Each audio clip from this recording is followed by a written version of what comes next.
but you might be thinking, what terms should be on the code of conduct?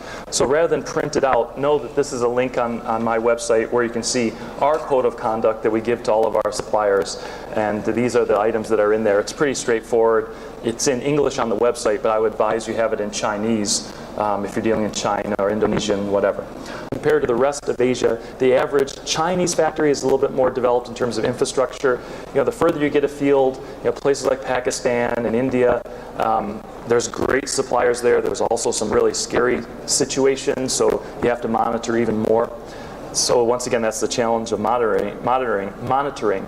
But the key is, God forbid something goes to court, somebody in the Australian press hears that your product was made with sweatshop labor, and now you've got to defend yourself. If you don't have a written code of conduct, a written system that you can say, hey, we're trying our best to do things right, the press will have a field day. They love it when they catch someone like you that doesn't even have a system, because then by default it's your mistake.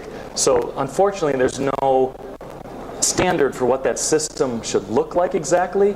Should it mean that you audit every 10 days or every 10 years? There's no standard. But at least if you have a written manual for how you're going to manage the code of conduct, ethics, sustainability, if God forbid your product is picked up in the press, at least you've got some protection.